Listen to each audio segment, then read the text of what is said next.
Fahien visited India in the early 5th century and he reported that no respectable person ate meat, the consumption of which was confined to low castes. He probably exaggerated, but certainly by the time many Hindus of the higher classes were vegetarians.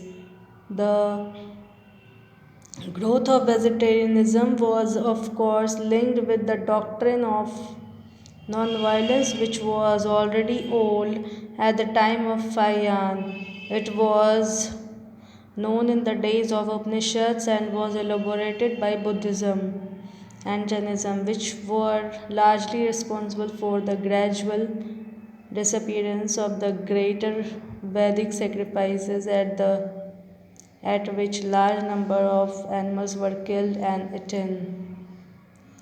The reign of Ashoka is a landmark in the development of vegetarianism, for he encouraged it by his own example and forbade outright the killing of many animals. But the Arthashastra accepts meat eating as quite normal and lays down rules for the management of slaughterhouses and maintenance of the purity of meat. It was only with the growth of Mahayana Buddhism and New Hinduism that strict vegetarianism became widespread.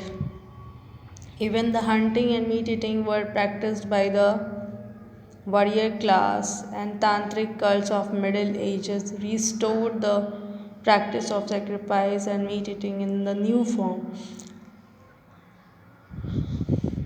Medical texts, even of a late period, go so far as to remember the use of both meat and alcohol in moderation.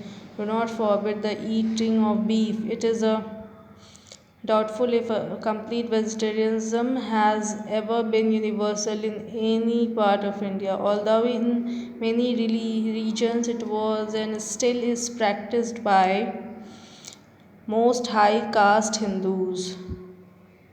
With the prohibition of meat eating, some religious texts included that of eating garlic and onions, the objection of which for various reasons and was never given a real religious basis, but it is doubtful if this ban ever had any great effect until a very little period, except on pious Brahmins.